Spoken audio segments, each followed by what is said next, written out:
ॐ भूर्भुवः स्वः तत्सवितुर्वरेण्यं भर्गो देवस्य धीमहि धियो यो नः प्रचोदयात् ॐ शान्ति शान्ति शान्तिः.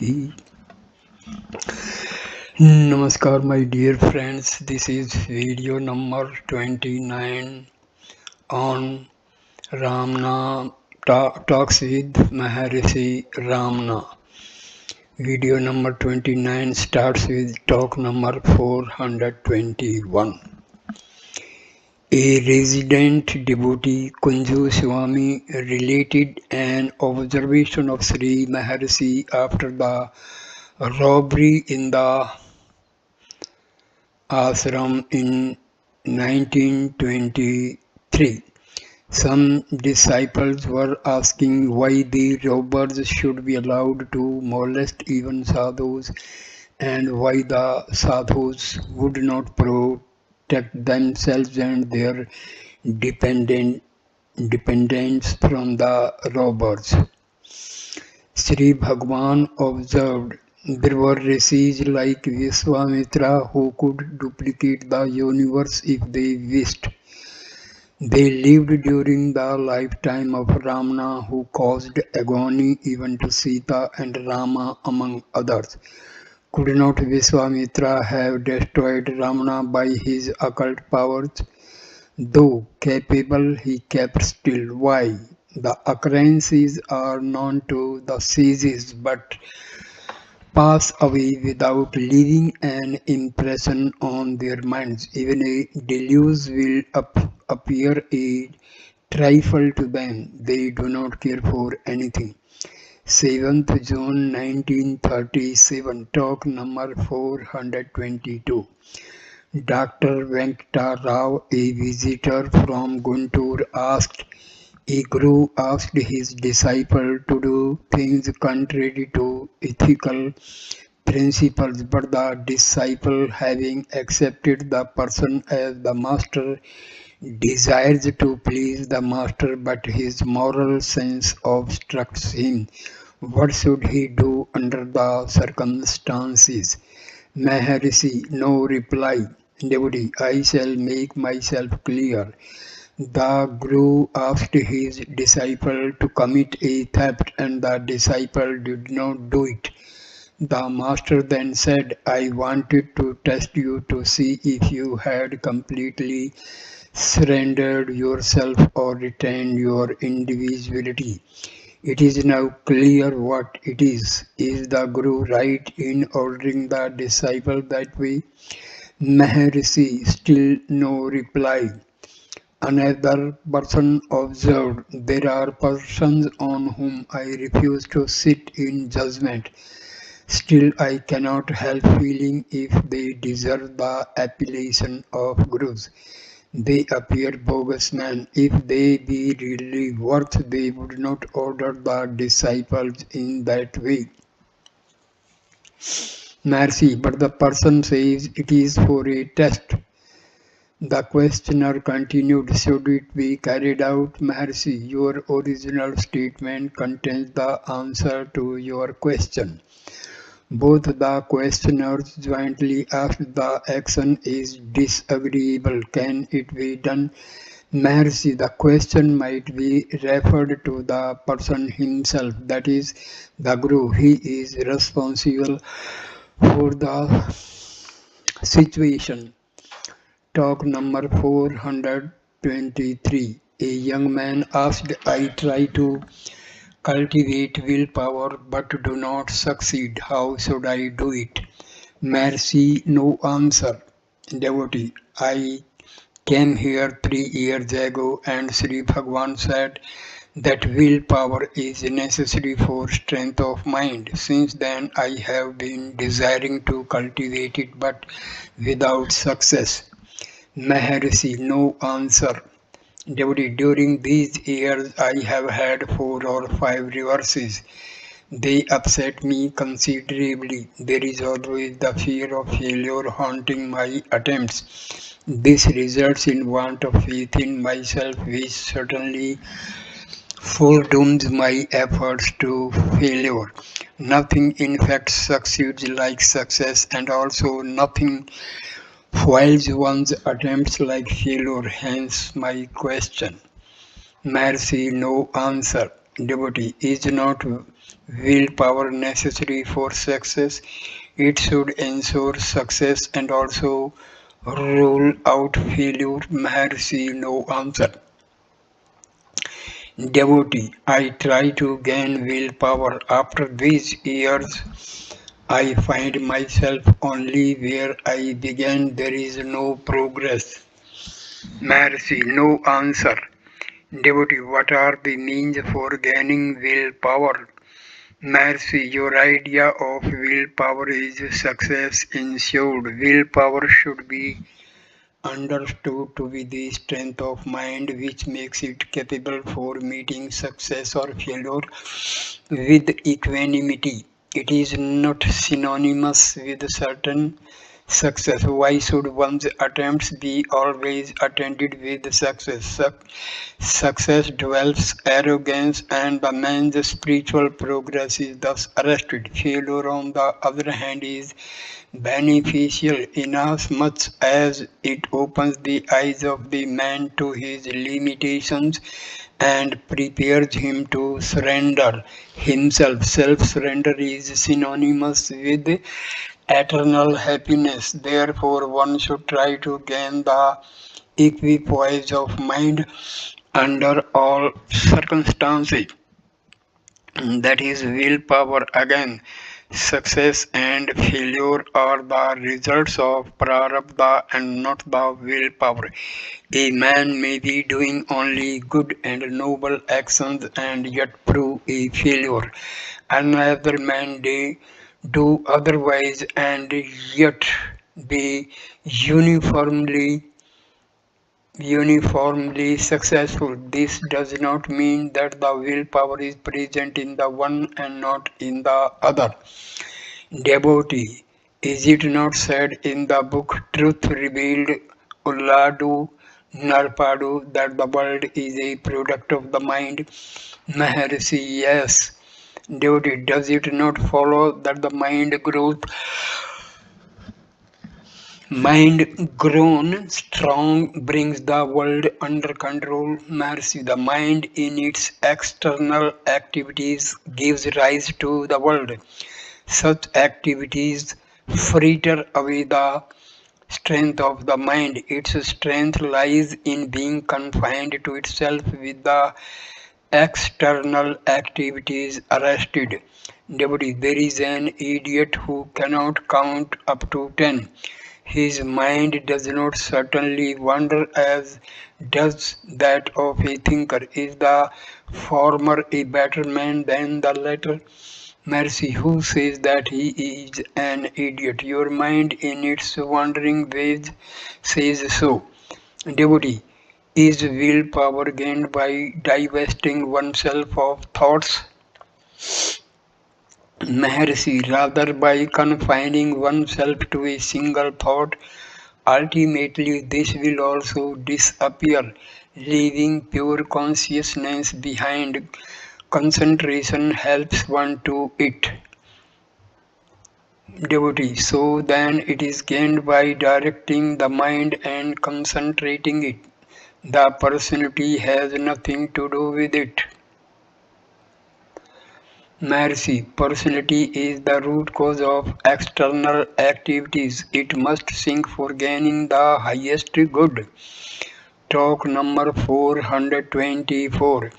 In the course of conversation with a learned man who asked about Purusha and Prakriti, Sri Bhagwan said, Purusha and Prakriti are only the bifurcation of one supreme. They are surmised because the student has the sense of duality deep rooted.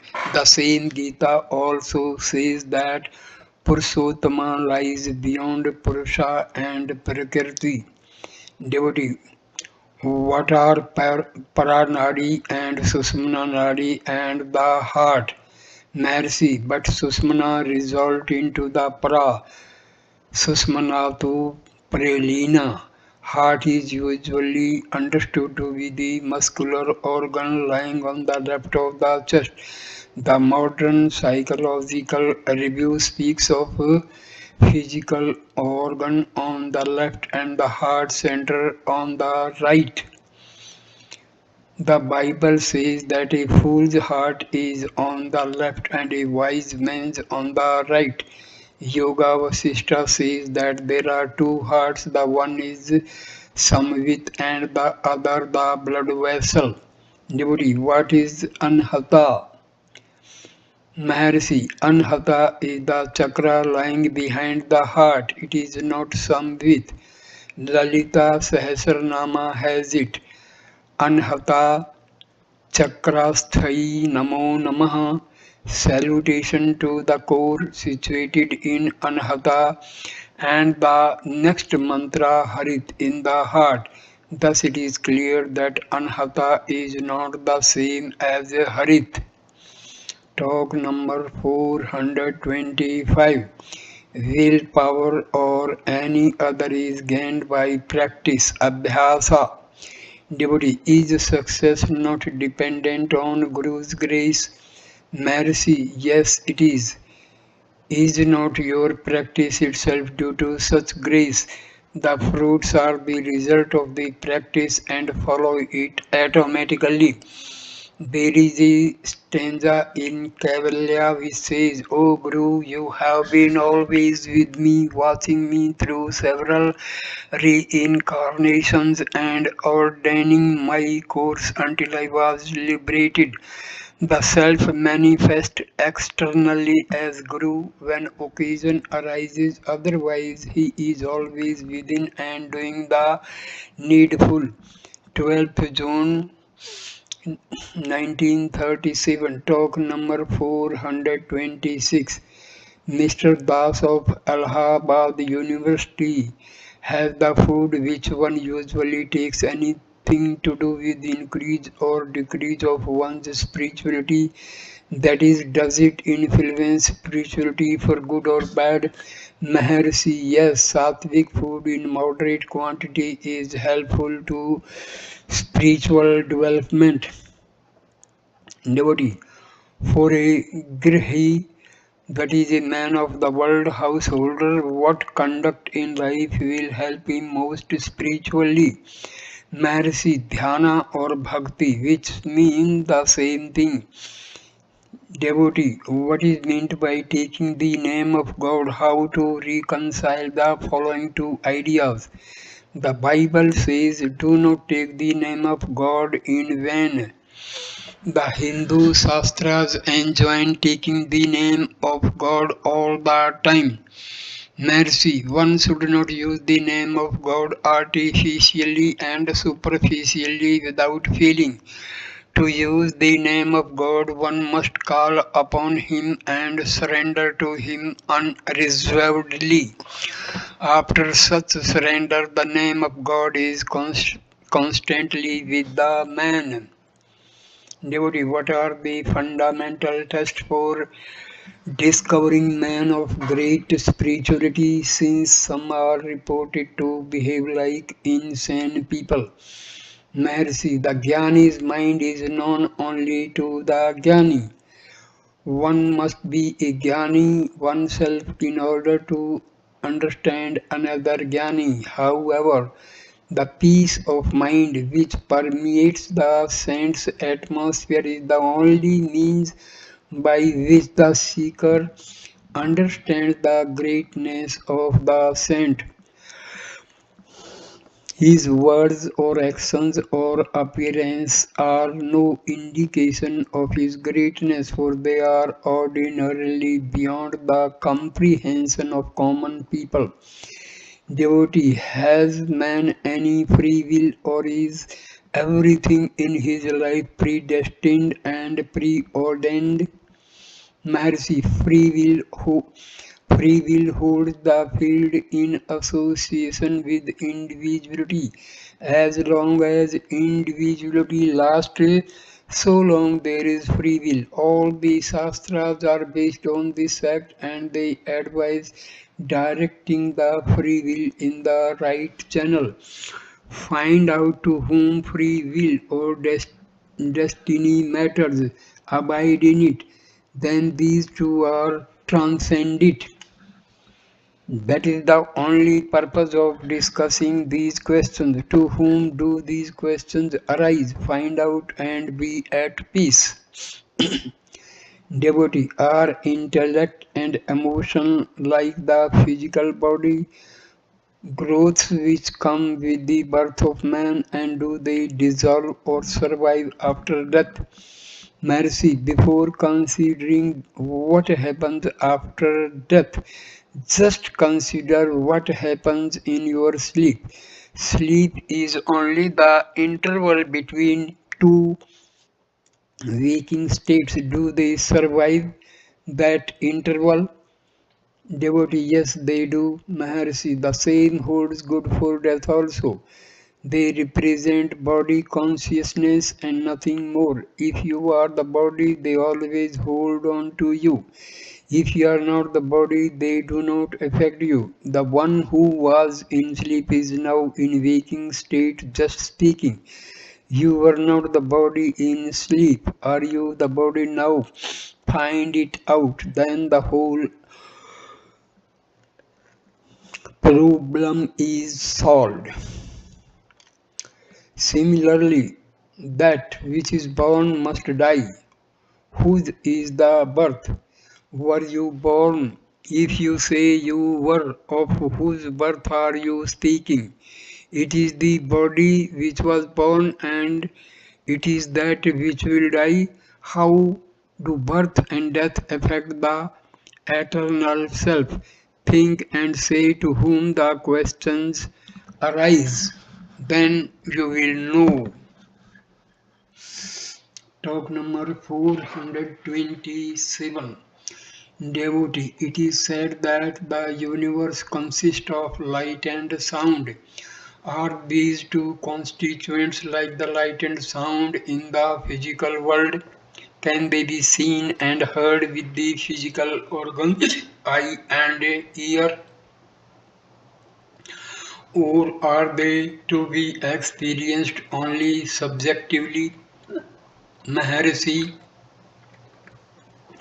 light and sound correspond to Bindu and Nada in Tantric terminology, and to the mind and life current in the Vedantic. They are gross, subtle, and transcendental. The organs can perceive the gross aspect. The other aspects are not so perceptible. The subtle can be inferred, and the transcendental trans, transcendental is only transcendental. Devotee, Hinduism lays down reincarnation of the jiva. What happens to the jiva during the interval between the death of one body and the birth of the next one? Mercy, solve this question by referring to the state of sleep. What happens to you in sleep? Devotee, I do not know. Maharshi, yet you exist.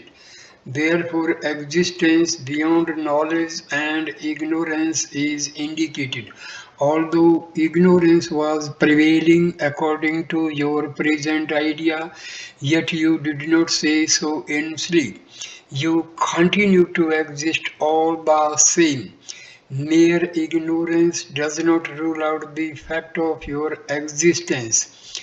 Devotee, in the practice of meditation, are there any signs of the nature of subjective experience or otherwise which will indicate the aspirant's progress towards self realization? Maharshi, the degree of freedom from unwanted thoughts and the degree of concentration on a single thought are the measure to gauge the progress. Devotee, is it necessary to take to sannyasa for self realization? Maharshi, sannyasa is to renounce one's individuality. This is not the same as tonsure and ochre robes.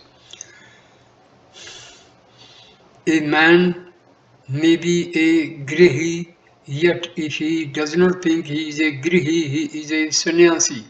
On the contrary, a man may wear ochre robes and wander about, yet if he thinks he is a sannyasi, he is not that. To think of sannyasa defeats its own purpose. Sri Bhagwan remarked, people see the world. The perception implies the existence of a seer and the seen. The objects are alien to the seer. The seer is intimate, being the self. They do not, however, turn their attention to finding out the obvious seer but run about analyzing the scene. The more the mind expands, the farther it goes and renders self realization more difficult and complicated. The man must directly see the seer and realize the self. Devotee. So then it amounts to synthesizing the phenomena and finding the one reality behind. Maharshi, why do you still consider the phenomena? See who the seer is. Synthesis means engaging the mind in other pursuits. That is not the way to realization. Devotee, I want to eliminate the non self so that the self may be realized. How shall I do it? What are the characteristics of the non self? Mercy, there is one who says that the non self must be eliminated. Who is he? Devotee, I mean this man. When I travel from Calcutta to Madras, I must know Madras so that I may not alight at an intermediate station out of ignorance. There are the signboards and the timetable to guide me in my travel. But what is the guide in my search for the self? Mercy, it is all right for the journey. You know how far away you are from Madras. Can you tell me how far away you are from the self in order that you should seek it? Devotee, I do not know. Devotee, Maharshi, are you ever divorced from the self? Is it possible to be divorced? Are not all these alien to you and the self the most intimate? Where should you go to gain the self? Devotee, I am now away from the self. I must retrace my steps in order to regain it.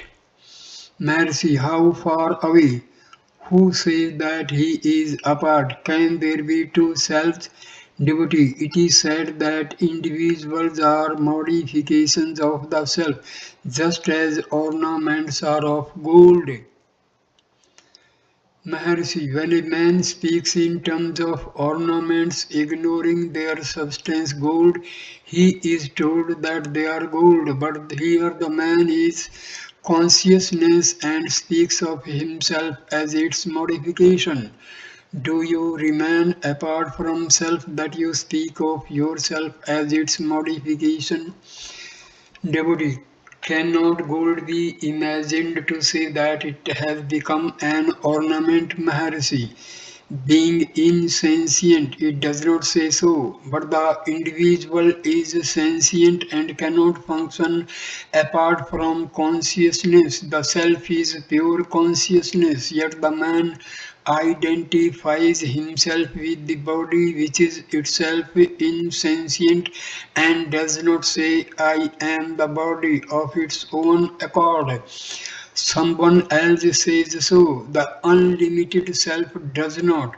Who else is that says so? A spurious. I arises between the pure consciousness and the insentient body and imagines itself limited to the body. Seek this and it will vanish as a phantom. The phantom is the ego or the mind or the individuality. All the Shastras are based on the rise of this phantom, whose elimination is their purpose. The present state is mere illusion. Disillusionment is the goal and nothing more. Devotee, the mind is said to be a bundle of thoughts, Maharshi, because it functions on account of a single root, the I thought. मान शांतुम किम मार्ग में करते नैव मानसम मार्ग आर्जवाते. It has no real existence as a separate entity. Devotee, are not thoughts projections from the mind? Mercy, in that case the mind is taken to be synonymous with the I thought or the ego. 15th December 1937, talk number 428. Sri Bhagwan has selected 10 stanzas from the famous work of Sri Shankara, Sivananda Lahari, describing devotion bhakti. Number 1. What is bhakti? Just as the ankola fruit falling from the tree rejoins it or a piece of iron is drawn to a magnet, so also thoughts after rising up lose themselves in their original course. This is bhakti. The original source of thoughts is the feet of the Lord Ishvara. Love of his feet forms bhakti. Number 2, fruit of bhakti. The thick cloud of bhakti formed in the transcendental sky of the Lord's feet pours down a rain of bliss, ananda, and fills the lake of mind to overflowing. Only then the jiva, always transmigrating to no useful end, has his real purpose fulfilled. 3. Where to place bhakti? Devotion to gods who have themselves their origin and end can result in fruits similarly with origin and end. In order to be in bliss everlasting, our devotion must be directed to its source, namely the feet of the ever blissful Lord. Number 4. Bhakti is a matter only for experience and not for words. How can logic or other polemics be of real use? Can the Ghatapata's favorite examples of the logicians, meaning the pot and the clothes, save you in a crisis? Why then waste yourself thinking of them and on discussion? Stop exercising the vocal organs and giving them pain. Think of the feet of the Lord and drink the nectar. Number 5. Immortality is the fruit of devotion. At the sight of him who in his heart has fixed the Lord's feet, death is reminded of his bygone disastrous encounter with the Markandeya and flees away. All other gods worship only Shiva, placing their crowned heads at his feet. Such involuntary worship is only natural to Shiva. Goddess liberation, his consort always remains part of him. Number 6. If only devotion to be there, the conditions of the jiva cannot affect him, however different from the bodies. The mind alone is lost in the Lord's sweet bliss overflows. Number 7. Devotion always unimpaired. Wherever or however it be, only let the mind lose itself in the supreme. It is yoga, it is bliss, or the yogi, or the bliss incarnate. 8. Karma Yoga also is bhakti. To worship God with flowers and other external objects is troublesome. Only lay the single flower, the heart at the feet of Shiva and remain at peace. Not to know this simple thing and to wonder about how foolish, what misery. Number 9. This Karma Yoga puts an end to one's samsara. Whatever the order of life, asrama of the devotee, only once thought of Shiva relieves the devotee of his load of samsara and takes it from himself. Number 10. Devotion is jnana. The mind losing itself in Shiva's feet is devotion. Ignorance lost, knowledge liberation. So I end this video here. Please like, comment and share the video and subscribe the channel. Thanks a lot. Namaskar, my dear friends. Next video will start with talk number 429 and page 424.